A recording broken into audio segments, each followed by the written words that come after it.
What's going on, everybody? Ahsoka Episode 3 has released.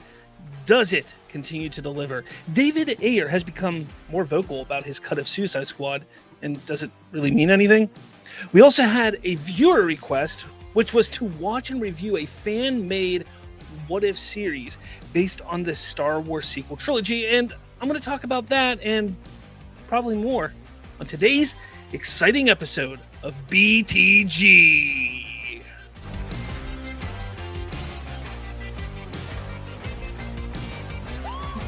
That was different. That was interesting. What's going on, everybody?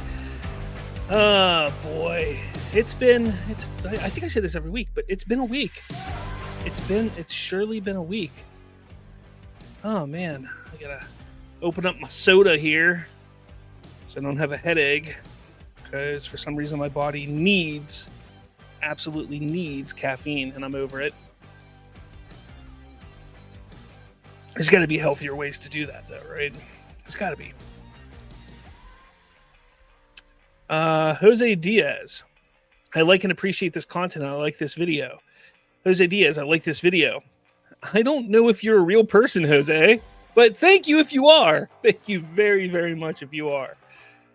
Oh, man. So, Ahsoka has come out, episode 3. We'll talk about that for sure. I do want to do a little... Oh, no, Jose must be real, because he goes, release David Ayer cut Suicide Squad! Yes, please. Please do, Jose. Please make it happen. I would like to see it. I actually have seen a good bit of the script for his cut of Suicide Squad. So I absolutely would like to see it. And Black Adam? I'm not 100% sure what that's all about, Jose, but yeah, I mean, it already came out. Oh, maybe the music should stop now. All right. It's going to be one of those episodes, everyone. It'll be one of those. It's okay. All right, episode 3 of Ahsoka. Let's talk about that a little bit, because, I do want to continue discussing Ahsoka on a week-to-week basis, and I want to get your thoughts on what you're thinking of the show so far. We're now 3 episodes in, and I have to say, I've enjoyed all 3 episodes. And I see a lot of people out there who are claiming that episode 3 was one of those filler episodes that I personally have wished and hoped that we wouldn't get for this. And I don't see it as a filler episode. There was a lot of substance in episode 3. Now, it wasn't as exciting as, say, the first or the second episode, but it does a lot in setting up like the political climate and the views of the remnants of the Empire. We learn a little more about Hera. So if you aren't somebody who watched Rebels, this was the episode for you. So you get to see more about Hera and Jason. You see Ahsoka once again. She's training Sabine. So that's cool. These are all aspects and ideas that people complain about the first 2 episodes. But now we're seeing all this stuff take place. Yeah, I think there wasn't a lot in moving the villains plot, which was a little disappointing in episode 3. I think they could have added maybe like 5-10 minutes of the episode to maybe show Baylan and Shin and maybe even Morgan and developing their story a little bit. But we do also see the Purgles, also known as space whales, in live action for the first time, which I think is really cool. And I hope that they expand on them and explain better for the audience who hasn't seen Rebels, to understand what the Purgles and the space whales are and understanding the significance of them as well. So I think next week's episode is going to be very climatic. I think we're going to see a lot of things happen in the next episode, but I can't wait. I cannot wait to see what happens. This show so far in the first 3 episodes, in my opinion, is everything Star Wars should be. And I know that there's people out there who are complaining, but again, those are the ones who just are never happy with Star Wars. And that is a big thing that you have to pay attention to. Jose, you are blowing up the chat, my man. Make Batfleck Deathstroke. Snyderverse sell it, please. Release David Ayer Suicide Squad. Man of Steel 2, 3. ZSJL 2, 3, please. He also says, I'm looking forward towards Rebel Moon. And Triton says, as the dude who linked the sequel trilogy rewrite, either you are welcome or I apologize, depending on your thoughts. Also, in case you were curious, Jose isn't a bot created by me. Oh, I bet he's not. I bet he's not. Yeah. Thank you, Triton 175. Triton. Yeah, but let me know your thoughts on Ahsoka episode 3. I want to know what you thought of that episode. It was a shorter episode.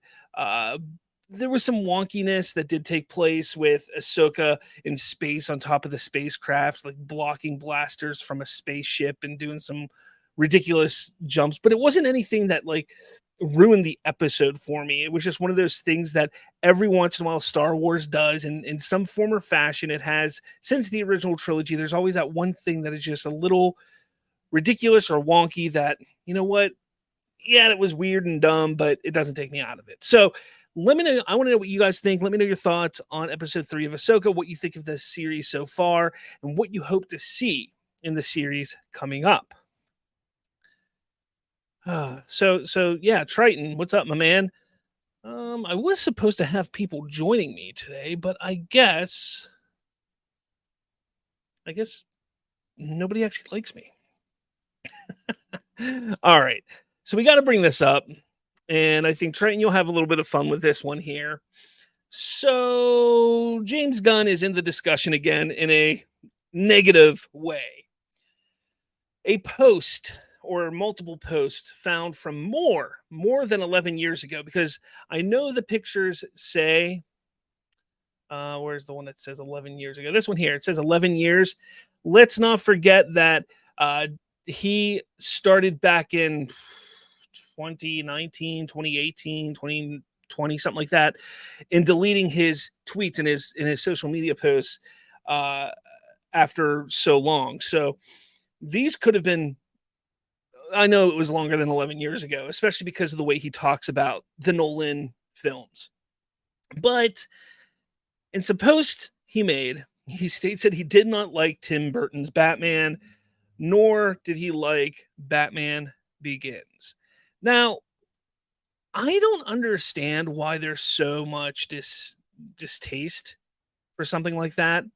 Like, honestly, like if you think about it, we all have opinions on the film. Like, look, I'm not a big fan of Batman Returns. I get that the people like it, but I'm not a big fan of it.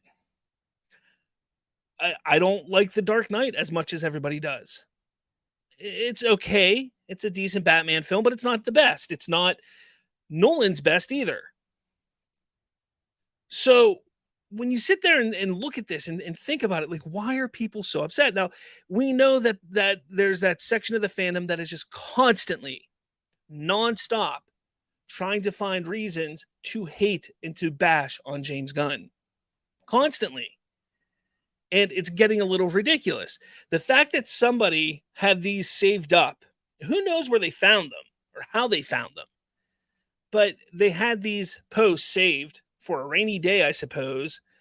And the fact that they bring it out just simply to bash James Gunn is a little ridiculous.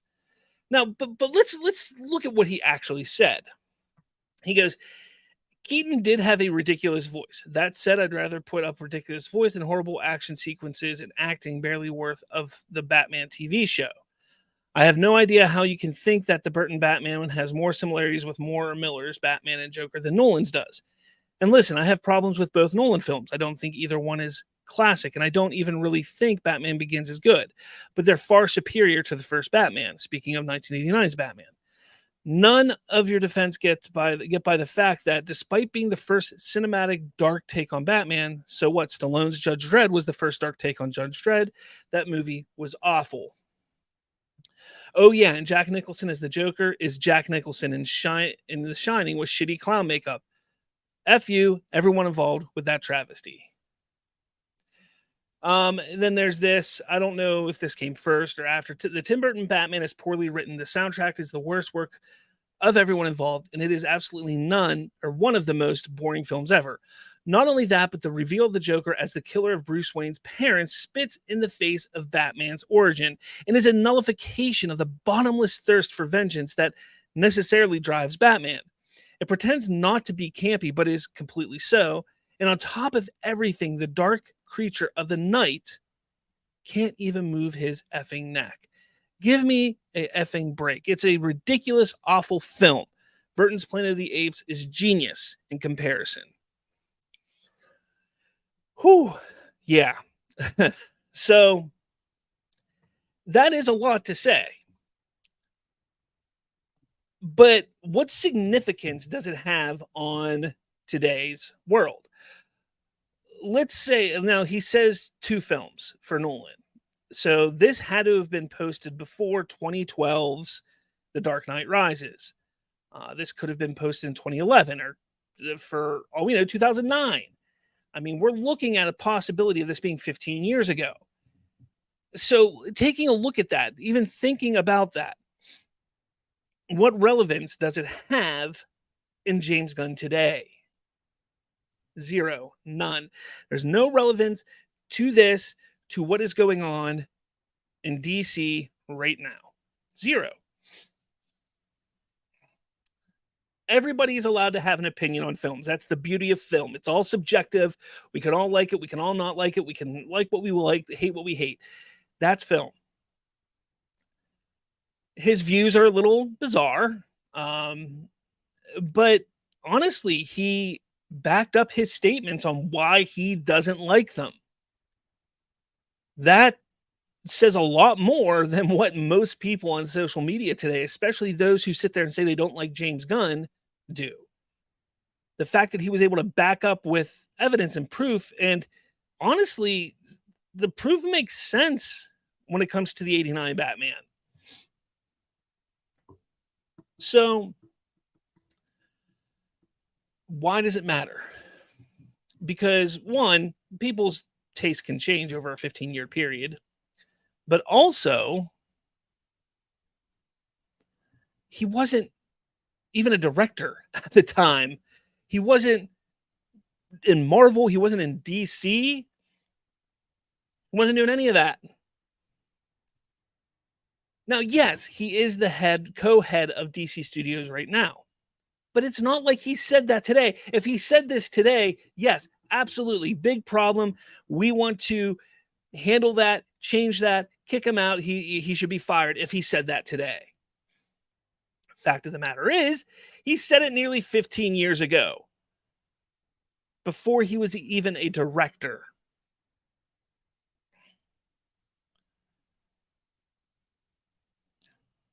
So Triton says, I think Batman 89 is solid. Returns is really weird, and Nolan's trilogy, especially The Dark Knight, is overrated.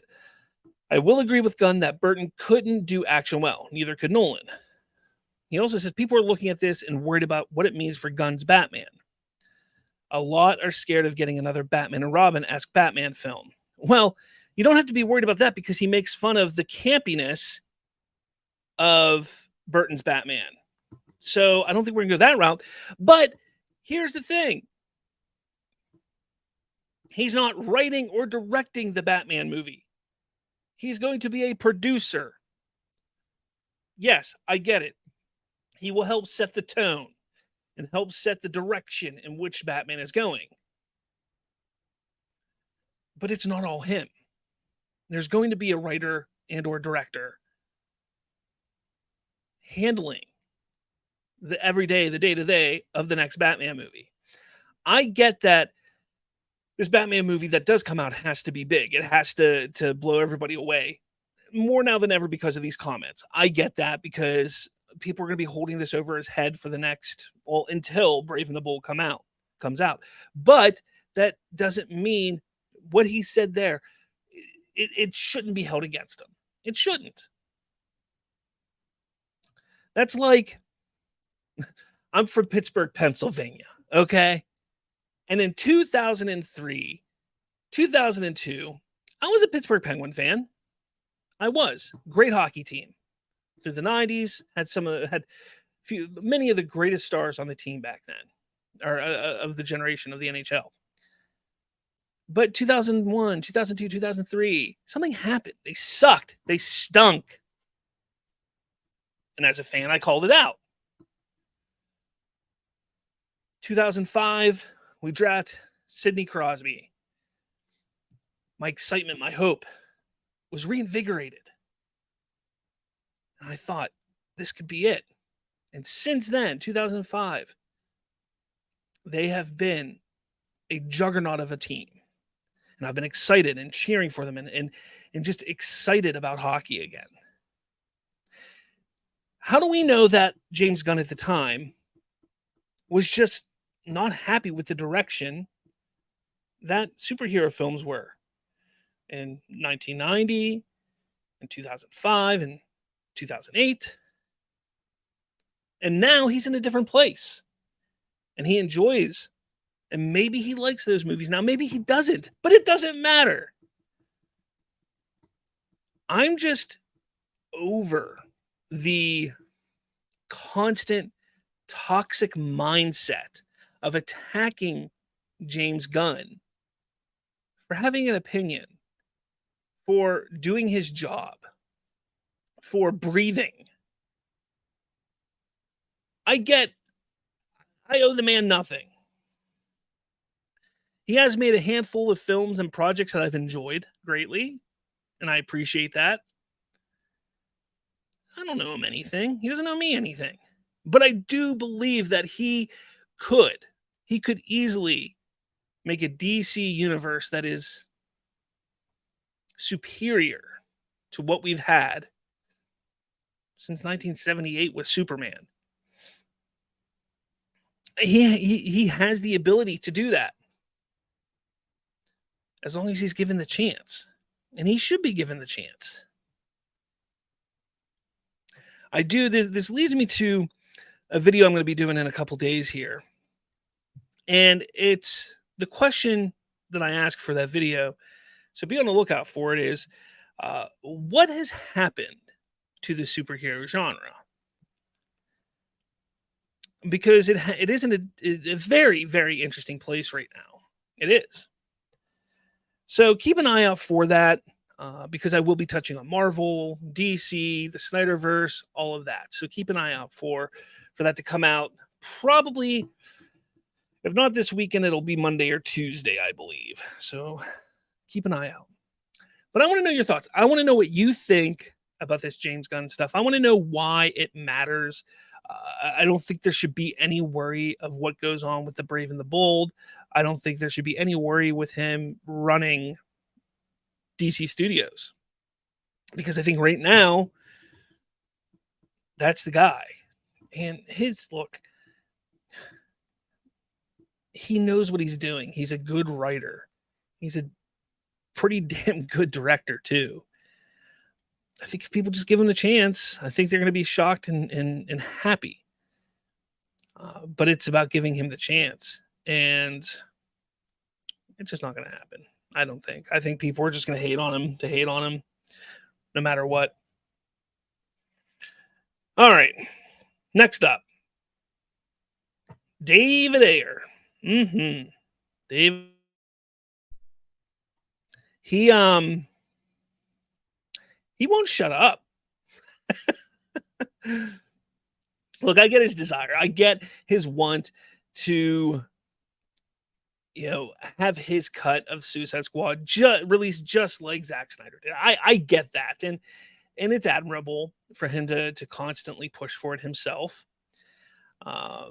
His constant discussions on social media, especially as of late, it is leading to a lot of speculation on maybe just maybe we will actually get to see sooner rather than later his cut. But that does all hinge on Warner Brothers and DC studio heads Gunn and Safran. Here's the thing. Warner Brothers right now, or not so much Warner Brothers, but DC is in a no-win situation with this. Because don't get me wrong, yes, Triton, release the Ayer cut. Jose, Release David Ayer cut Suicide Squad. Yes, I get it. I want to see it too. Believe me, I do. But here's the thing. They're in a no-win situation here because they could release it. They could. And I'm sure they discussed it. But one of two things happens. It's either people just go, meh, it is what it is. Look, Gunn and Safran made a bad decision in releasing it. They shouldn't have released it. It wasn't as good as everybody hoped it was, which is very unlikely for that to happen. The other situation is it can get a huge reaction and a big ass applause for how good it is and how different and how more grown up and adult it is. But all that would do is cause more divide within the fandom of DC. Now, if they don't release it, then fans are still going to be divided and they're going to continue their bullying and toxic behavior towards DC Studios. And that's the same audience that they're trying to win back. Triton says, if the Ayer cut comes out, it'll be the first smart thing Gunn Safran has done in my eyes.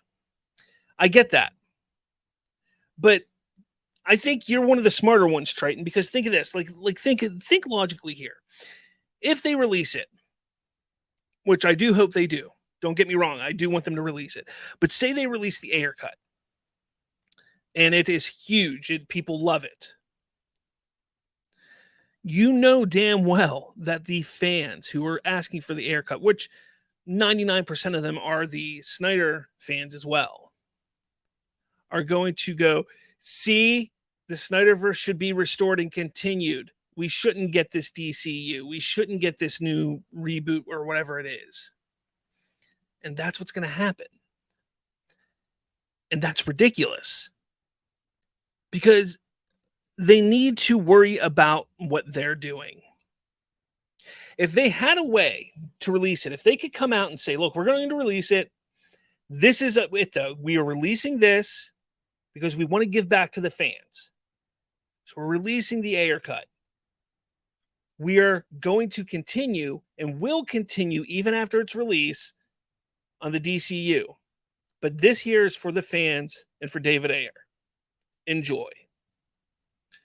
And leave it at that. And be upfront about it. Because let's face it, had Warner Brothers been upfront about Zack Snyder's Justice League, the Snyder Cut in 2020, when Zack announced it, had they been upfront and said, look, this is a one-off. This is coming out.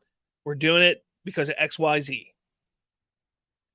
And that's that. Like, we have no intentions of continuing on after this.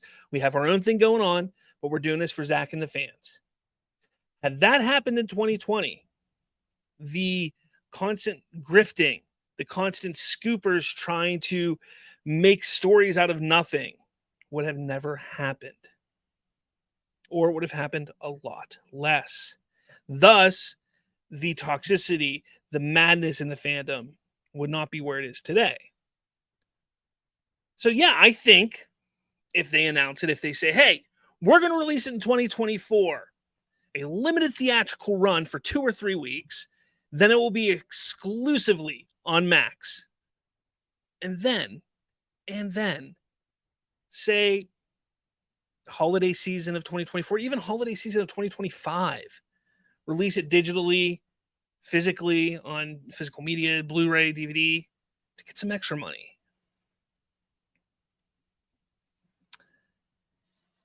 I think that would be the smart move for them. But it is a tough situation because no studio likes to be upfront about stuff like that. No studio likes to be clear and say, this and this and this is what's happening. Like it and take it. Jose says, David Ayer and Zack Snyder is generous, kind, respectful persons with a big heart. Yeah, I mean, they're good guys. I mean, we've seen it. They are good guys. I don't know. Do you think David Ayer should continue talking and saying as much as he has? Do you think he should be so open about what he has created? Do you think he should be getting into the arguments that he's gotten into with some of these people out there?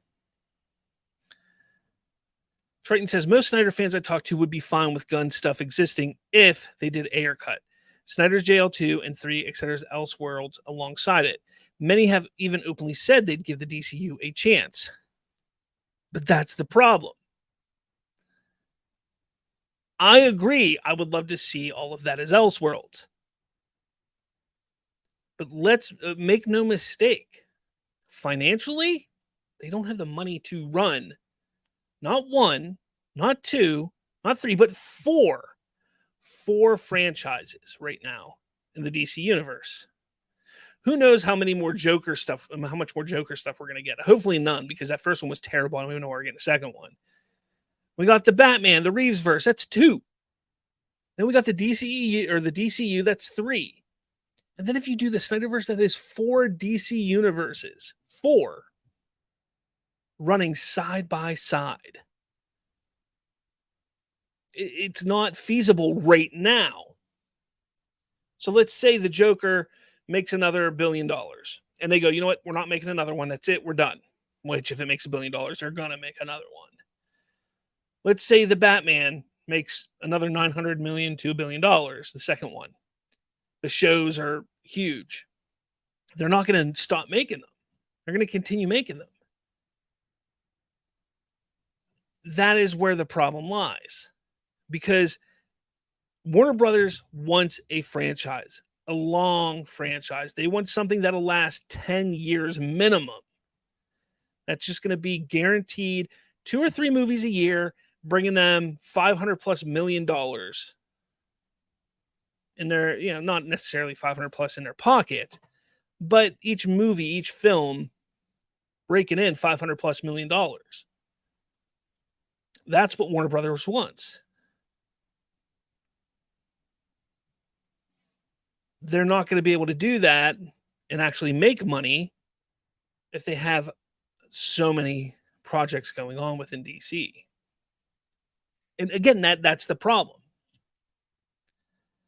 I personally think you animate the Snyderverse, you can a quarter of the cost it would be to create and make this huge universe, an Elseworlds universe. Quarter of the cost. And it would be damn good. So I don't see why they don't do that. Triton says, if Joker 2 is amazing, please, please, please no third one. They're playing with fire already with the second one. Don't push it, WB. I beg. Yeah, look.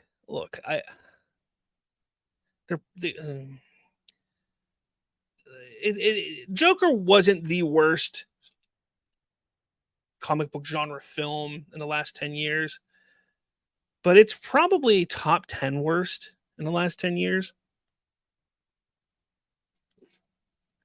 Yeah, I am not a fan. Not even a little bit of the first Joker.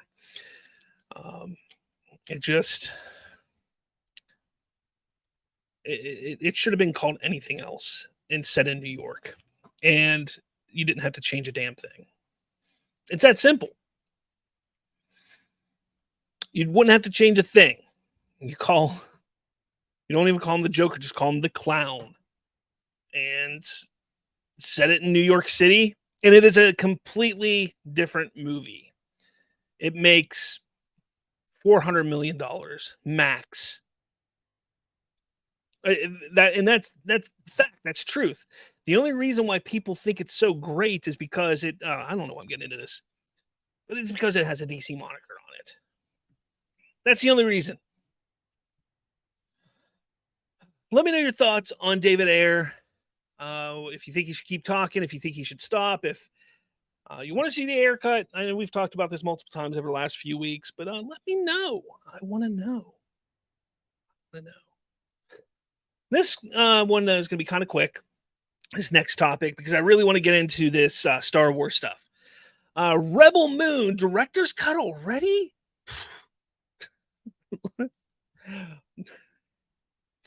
Zack Snyder has announced, he's not announced, but revealed, he already has a director's cut for both of his upcoming Rebel Moon films. Look, I get this is kind of his thing now, especially with the Snyder cut. But at this juncture in his career, after everything that happened to him at Warner Brothers, you simply make the best movie you can make. If it's 2.5 hours, if it's 3 hours, if it's 4 hours, if it's an hour and a half, it doesn't matter. You make the best movie that you can make. Plain and simple. Nothing else. Triton says, Snyder is a madman, and I love it. But that's the thing. What is the point? Like, I don't even know. I know this was talked about months ago, that there was going to be a rated R version of Rebel Moon and a PG-13 version of Rebel Moon. I think we talked about it on the show even. It's dumb. You make the movie you want to make. You make it the best you can make it. If so happens that there's some additional footage that you can add into it that, doesn't change the story, doesn't necessarily enhance the story, but adds a little to it just to be like, oh, that's neat. By all means, add it in, because that is what director's cuts have always been. It's always been that weight that was taken off during editing, that it's like, oh, if we add it, it is what it is. It doesn't really change anything. Where I think this really started, Blade Runner. It's all Blade Runner's fault. There's like 500 different cuts of Blade Runner. Ridley Scott was like, this is this cut, this is this cut, this is this cut. And every single one like changed the film drastically. And then you have the Daredevil one. That's another famous one. For the Ben Affleck Daredevil. The director's cut is vastly better than the original cut.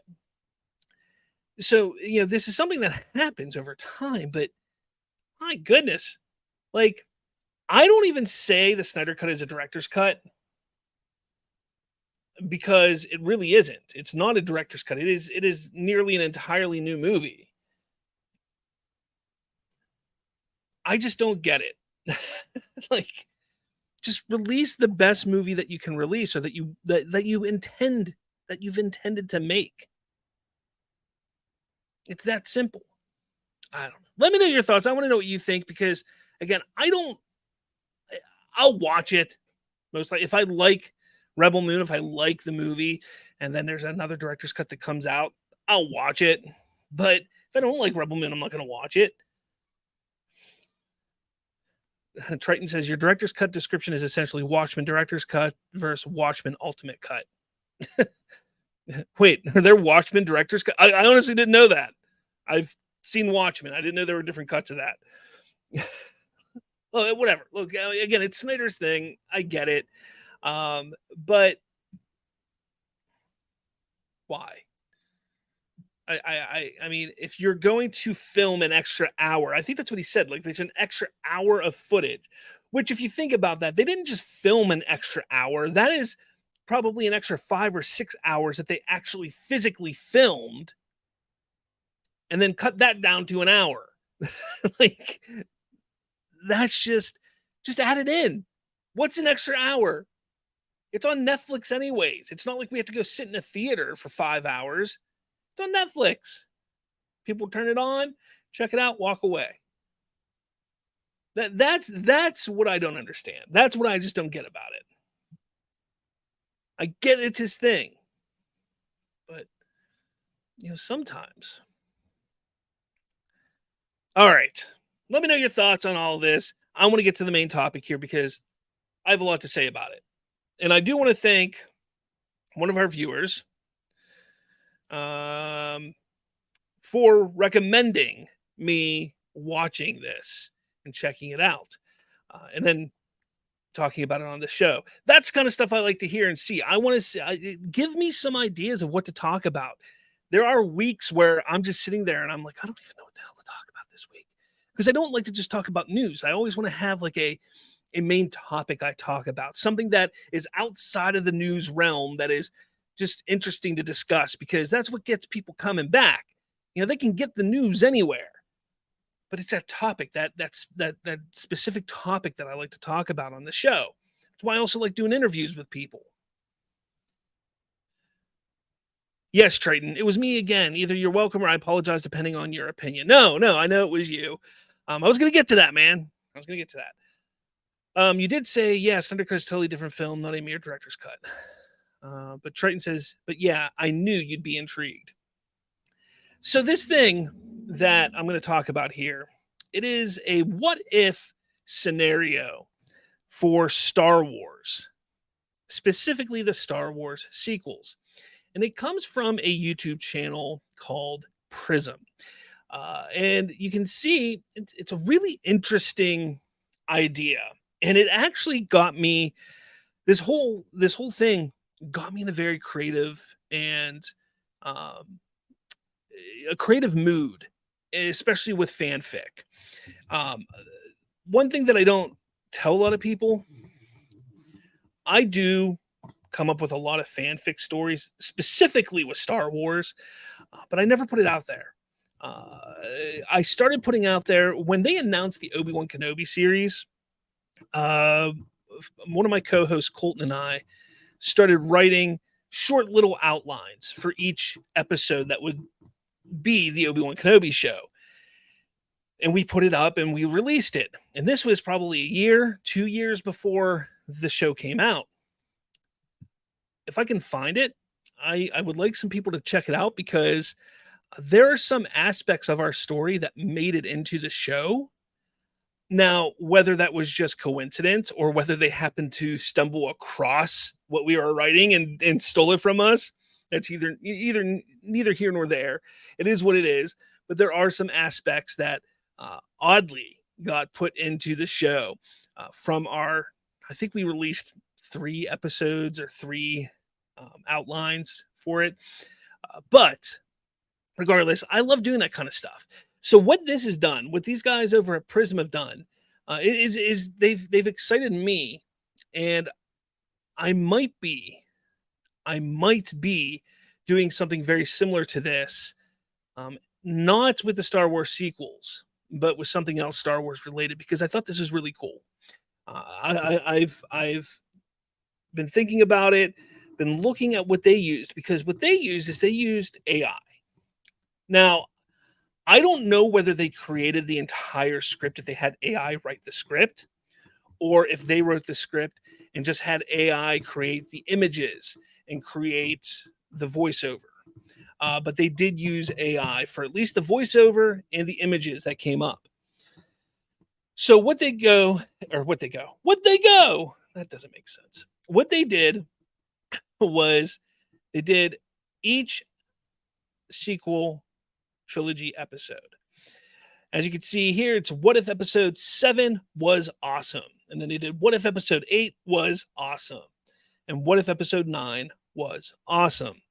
And yes, you can see that the bars aren't all the way. Trust me, I did watch them all the way through. I kind of went back because I wanted to take a look at some of the things that they did through their making of this. Because, like I said, I want to try and do something similar for my channel. So, but it's neither here nor there. Let's talk about what if Star Wars was awesome, the sequels. Real quick, Triton says, I do something similar. I've mapped out my own Transformers universe. People like Transformers that much? Literally, like 100,000 year long timeline. I don't just do like a mapping out of something. I do more of a outline. Like right now, I have an outline that I've made. It's probably about 5 pages long. An outline and it's not even half the film of the outline that I'm making. So like I get very intricate. I even put, dialogue and stuff like that into it. But yeah, Triton says, I rewatched his episode 9 vid earlier, cried so hard it's too good. So I do have a lot of thoughts on this. I do. I have to say,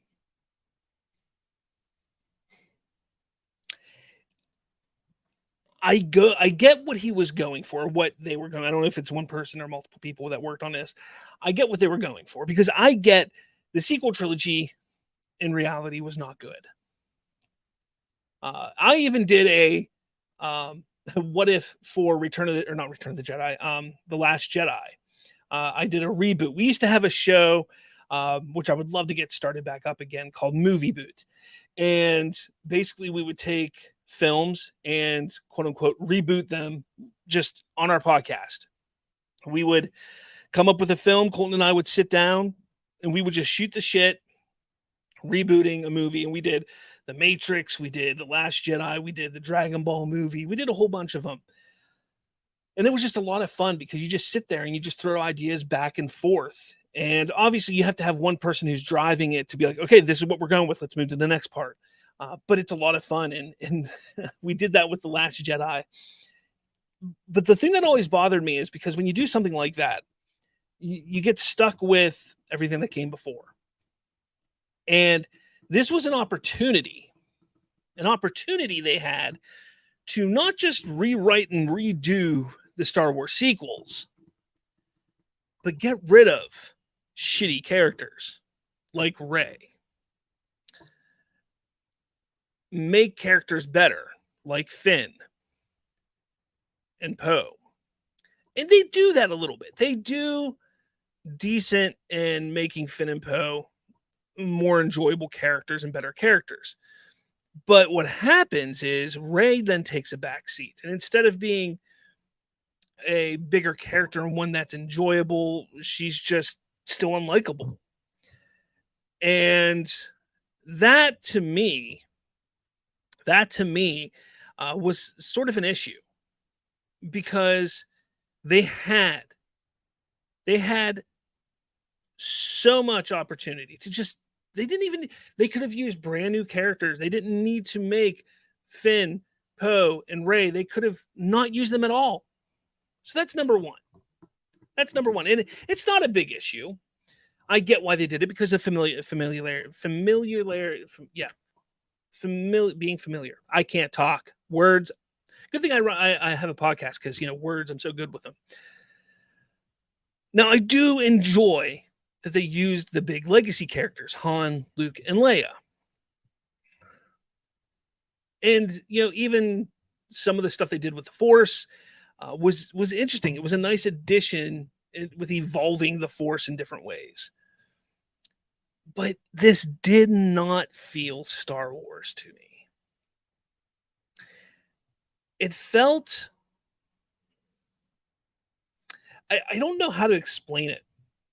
Because there were moments that were very Star Wars, but the overall story felt out of place in the Star Wars universe. I enjoyed what I watched.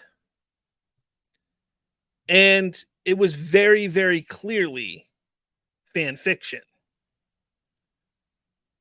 And I get that. I like fan fiction. I do it.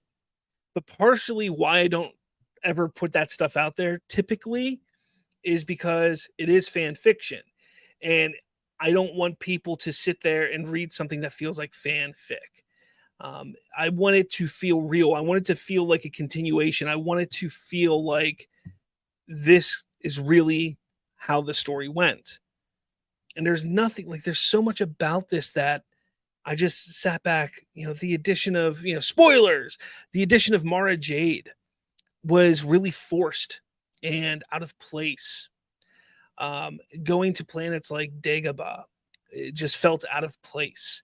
There was just different things that just didn't work for me that felt fanficish. But all of that doesn't hit what my biggest criticism is. And again, spoilers, because I can't talk about this and discuss it without spoiling it. So if you plan on watching it, go watch it, come back, listen to my thoughts.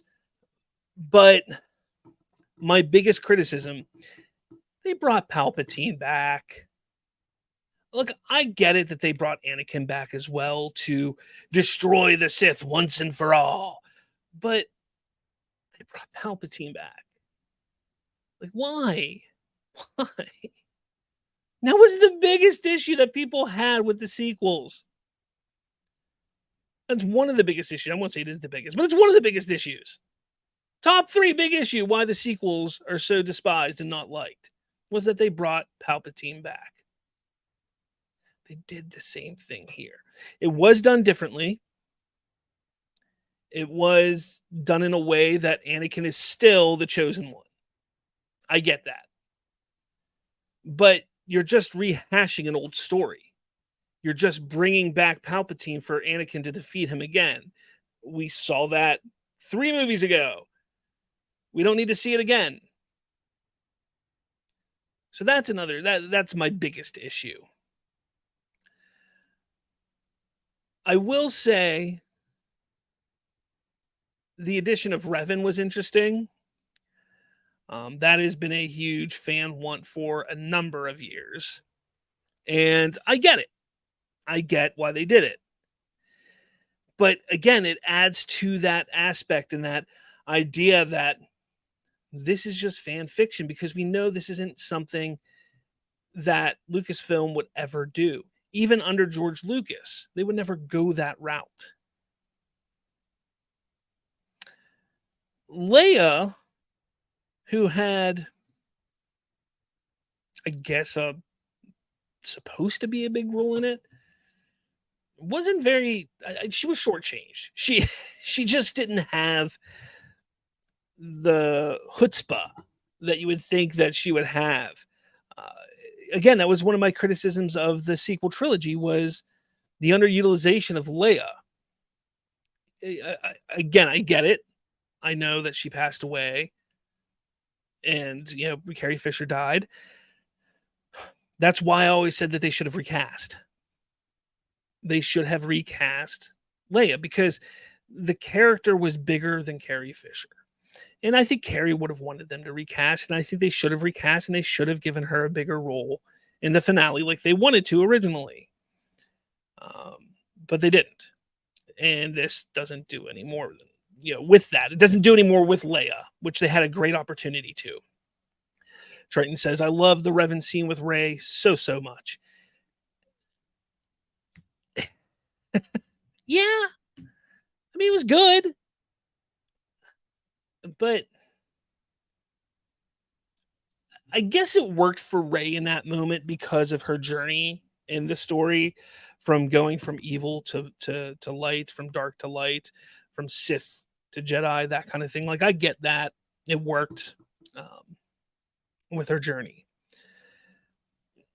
But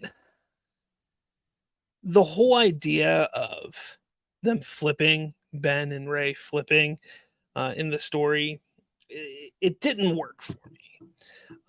Simply because the death of Han, which was done by Rey, and then Ben falls to the dark slowly, but not slowly. But is he to the dark? Is he not to the dark? He's going to destroy Palpatine, but solely to try and bring Han back to life. There was a lot of it just didn't make, I won't say it didn't make sense. It made sense. It just felt out of place. They didn't establish him as a character very well in that regard, because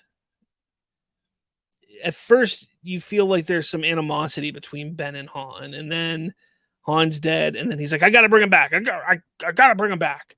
And Luke's like, no, man, you can't do it. And then he just goes and joins Palpatine simply, or actually joins Snoke. I don't know. Snoke is then killed like immediately again. Again, I didn't hate it.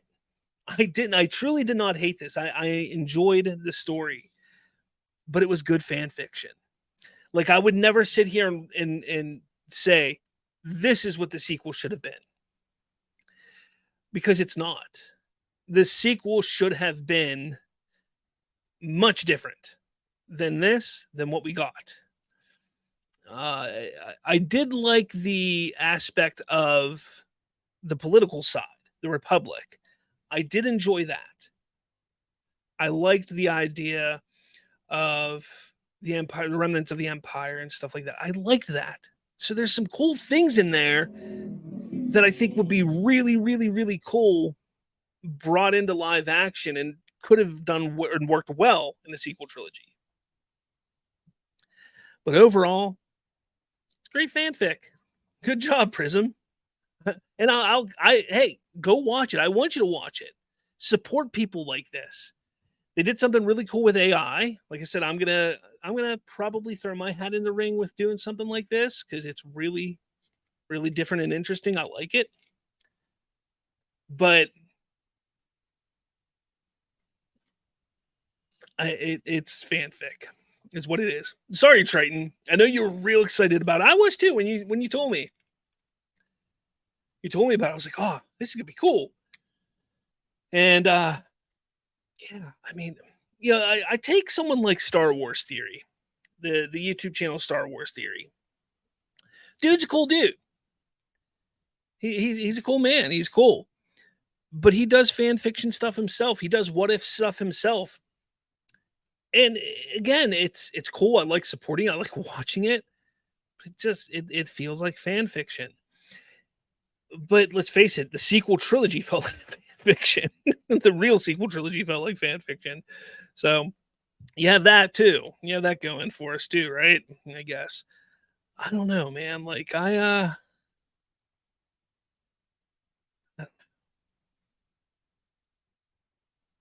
me know your thoughts though. I want to know. Let me know your thoughts. If you watch it, if you plan on watching it, what you think of this kind of stuff. Triton says Prism has apparently been hinting at doing some Old Republic stuff next. That's pretty cool. Again, I love the idea of what they're doing, like with the AI and the voiceover. I'm going to dabble in this. I am. I'm going to dabble with this because I like the idea. I'm just trying to figure out the best way to get the script from paper to voiceover. Because the picture stuff, that's simple. So keep an eye out, ear out. Because, hopefully, I'm thinking by the end of September, maybe, getting something out. Triton, it's okay, dude. My opinion on it hasn't changed, though. At the moment, this is my sequel trilogy. It even made me fine with Palpatine returning. Yeah, more power to you, man. Like, go for it. Enjoy it. That's the beauty. That's the beauty of fanfic. You can make it whatever you want. You can believe it if you want. It's definitely better. And in some ways, definitely better than our current sequel trilogy. But I feel that it fell into some of the same issues that the current or the real sequel trilogy fell into. And it is what it is. I got a little BB-8 mug here just hanging out like, hey, what's up?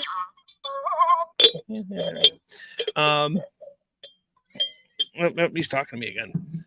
So I got one of these things here. These remote control droid things. These are fun. So I am a Star Wars fan, okay? I am. I actually just released a video today for Star Wars. So check it out. Yeah, I think that's it, guys. I think that's a show. I want to say that is a show. It was a good show. It was a good show. I enjoyed it. Did you enjoy it? Hopefully you enjoyed it. Make sure you find us on all the socials. Oh man, what happened to that?